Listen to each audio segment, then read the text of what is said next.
Hello trainers, Professor Palm here, and welcome back to Pseudo Study. Seeing that we are in the Year of the Dragon, I thought it would be great to do this again, as so many pseudo-legendary Pokemon are Dragon type. After all, who doesn't love having a pseudo-legendary Pokemon on their side? And seeing that so many pseudo-legendary Pokemon are Dragon, I think this is a great idea. For this series, we're going to be looking at every pseudo-legendary Pokemon introduced in every region. For those of you returning from the previous Pseudo Studies, welcome back. It's good to see you again.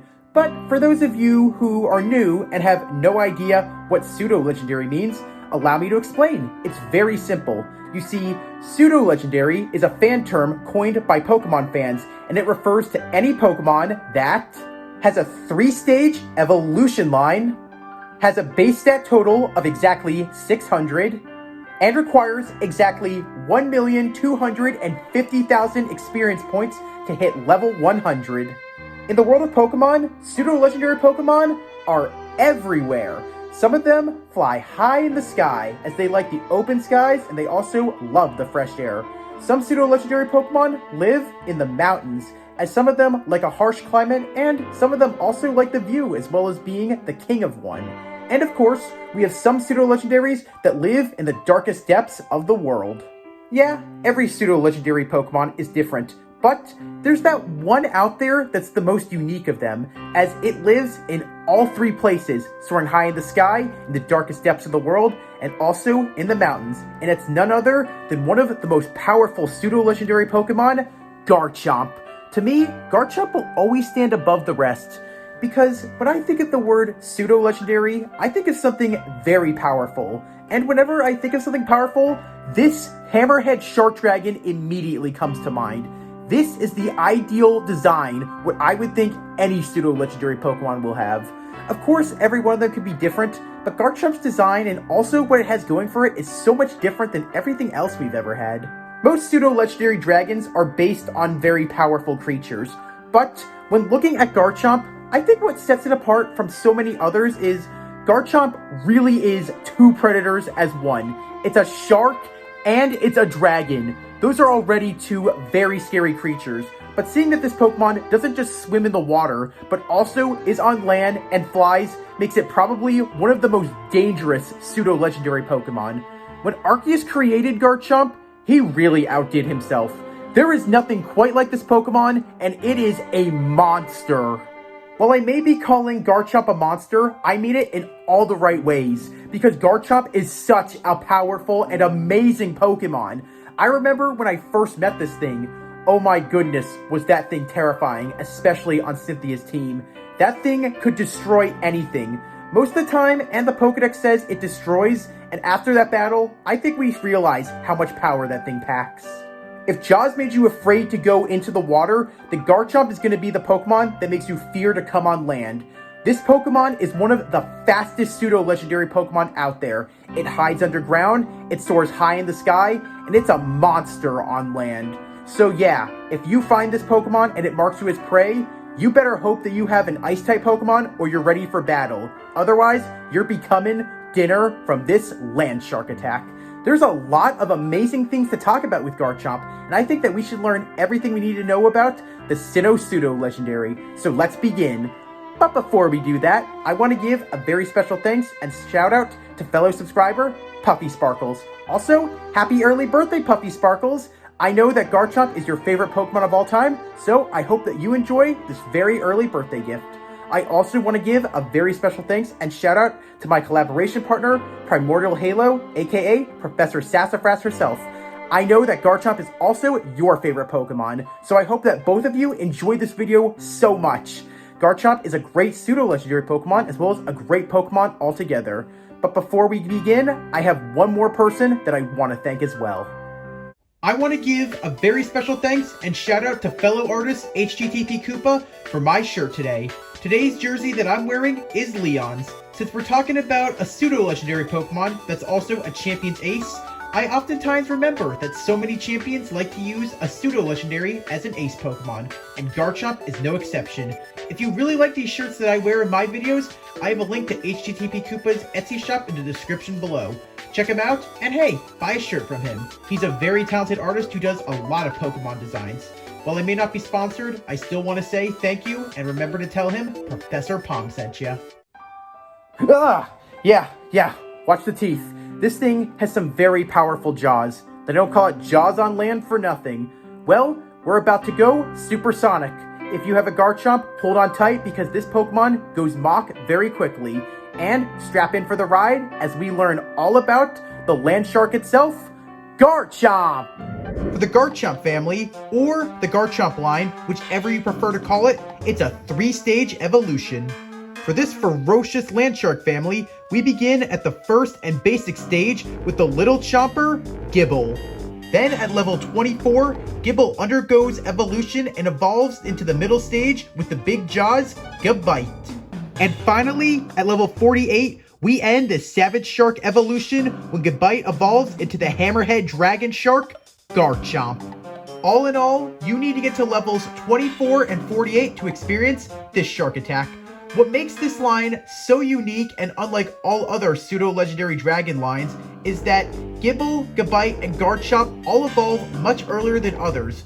For its first evolution, Gibble evolves into Gabite at level 24, not in the 30s, and Garchomp, being the final evolution, is evolved into Gabite at level 48, way below level 50. While they still have a slow level up rate like all other pseudo-legendary Pokemon, Gibble, Gabite, and Garchomp were way easier to evolve because of that low leveling. So yeah, you could use rare candies to get it back in the games when they first appeared, but there also was a lot of stuff to do before and after post-game to get them to evolve. While this line levels up from first to final faster than many others, that title for quickest evolving pseudo-legendary line goes to the Metagross line, but the Garchomp family line comes a close second. For its habitat, Garchomp is very rare in the wild, but if you happen to find one, you'll find them living in mountainous areas. They also like to live in cliffs as well as in the canyons, but oftentimes these Pokemon reside in caves. Oftentimes, Garchomp live in the caves that they dug out themselves, or they oftentimes are found hiding underground. They're also very territorial, and oftentimes they fly around these areas patrolling. Because of their aggressive nature, Garchomp do not take well to intruders.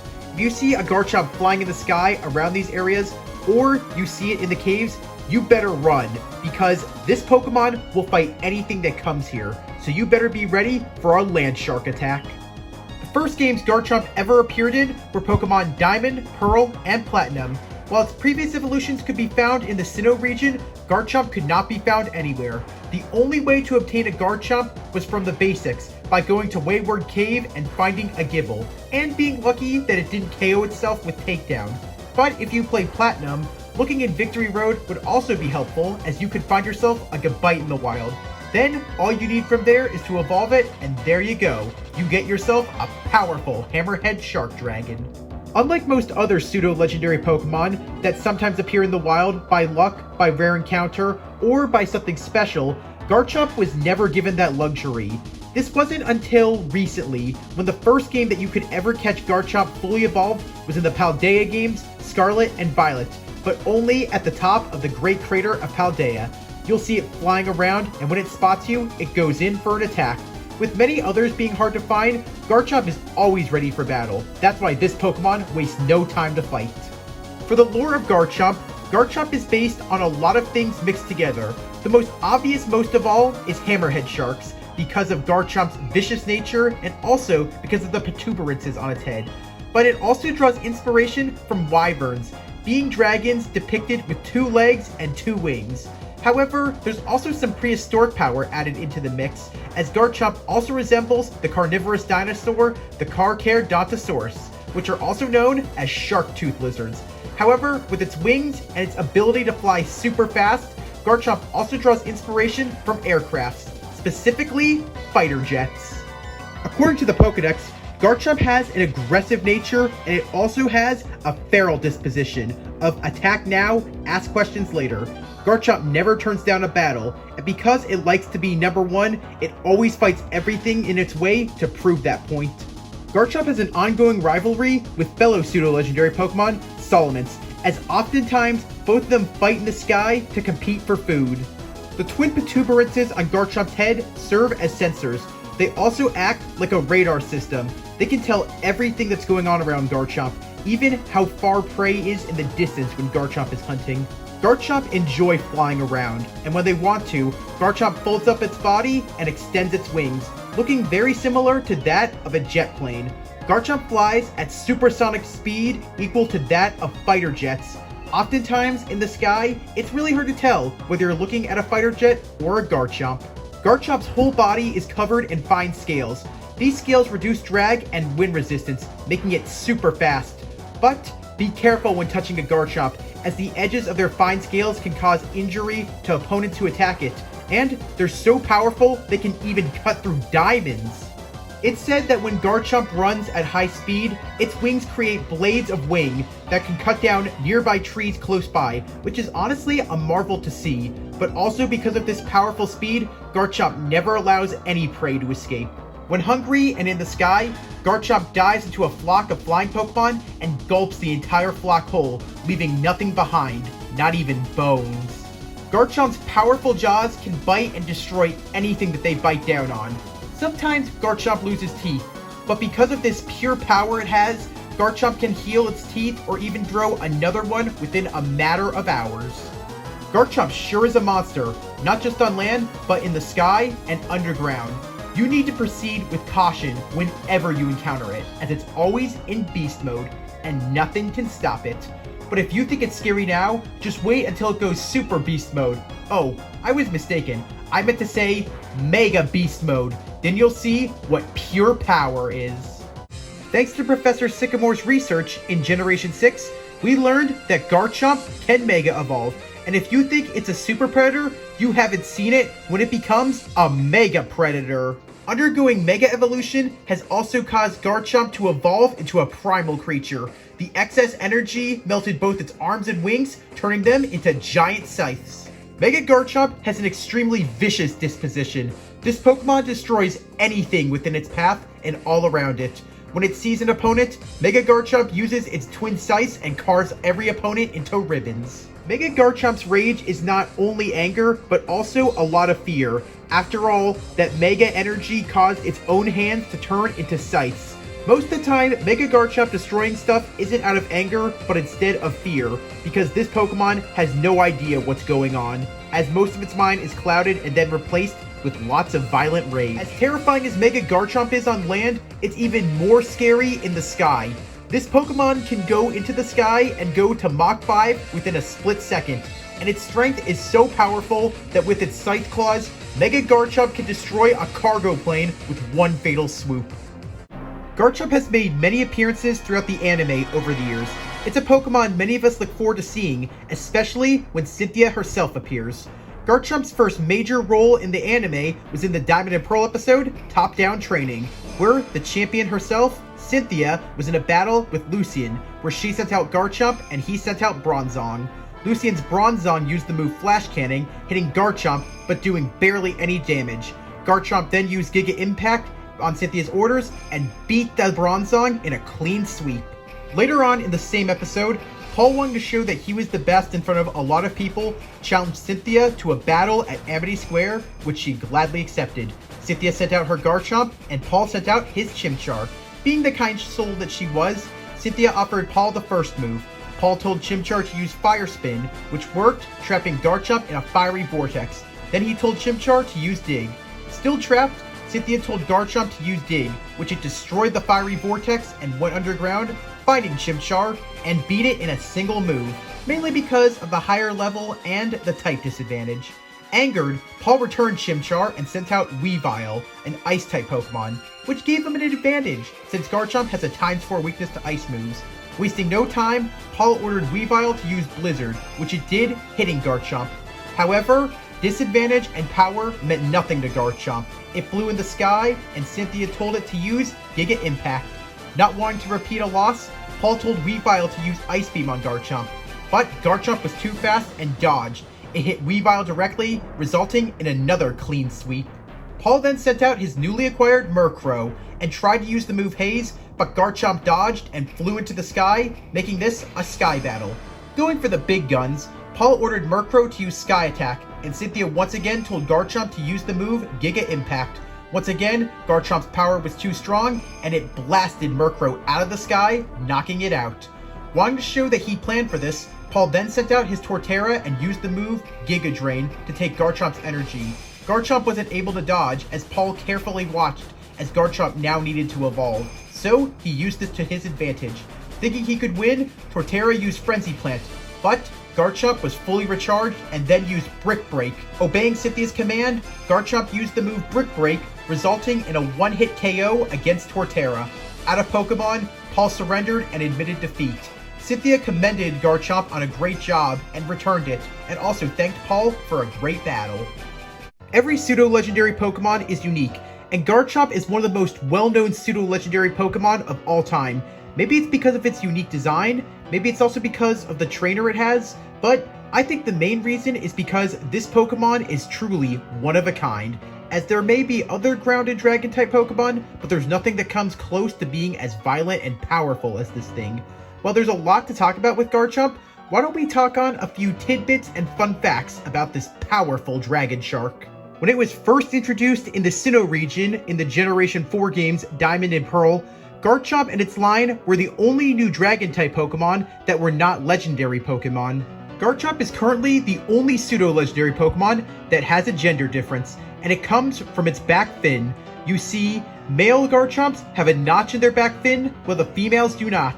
So, as you can tell, my Garchomp is a female. Despite Garchomp not being native to the Galar region, the company logo for Mach Motors depicts it styled as a Garchomp's head, mainly because Garchomp is also known as the Mach Pokemon.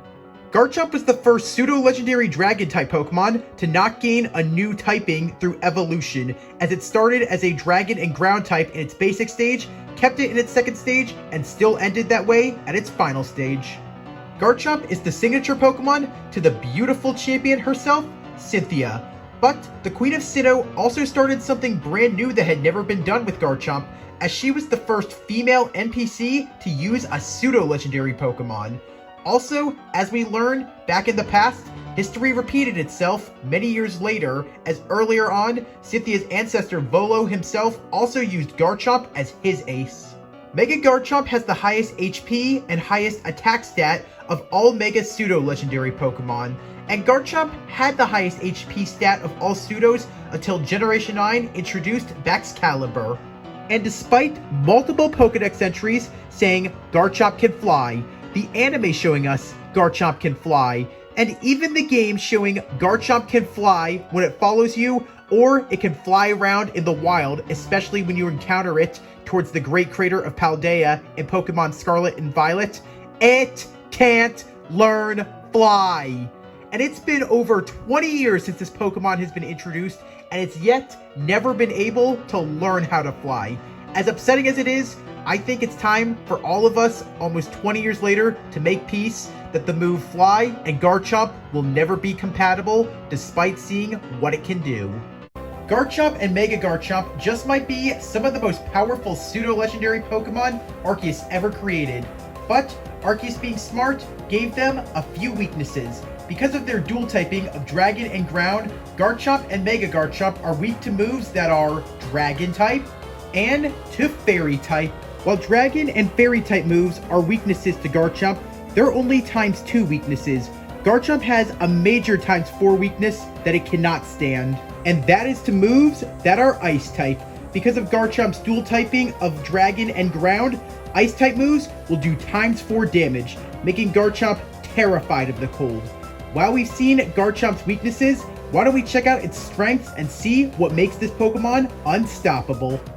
With Garchomp's powerful dual typing of Dragon and Ground, it learns a lot of moves of both of those types that are super effective on Pokemon that are Dragon type, Poison type, Rock type, Steel type, Fire type, and Electric type. However, Electric type towards Garchomp acts as a double plus.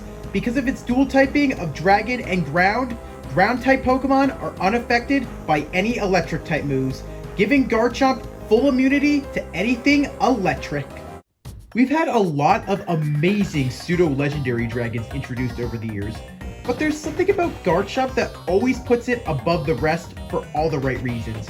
Maybe it's the fact that this was one of the scariest Pokemon we had to take on when Cynthia sent it out. Maybe it's because Garchomp has one of the most coolest Mega Evolutions of all time.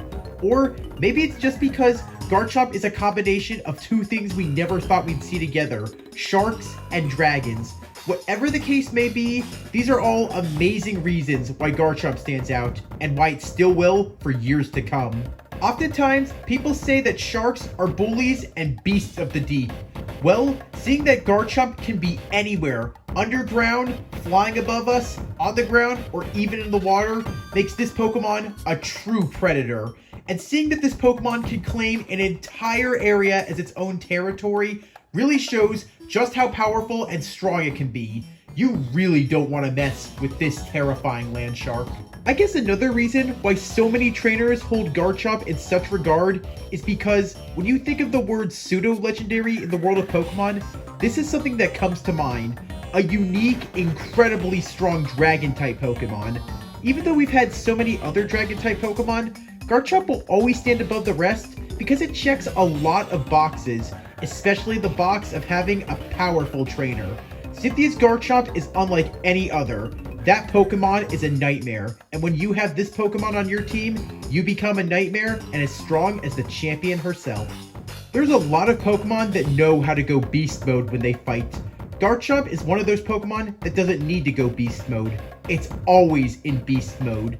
And even when it Mega Evolves, it goes to Mega Beast mode. This is the one Pokemon you never mess with.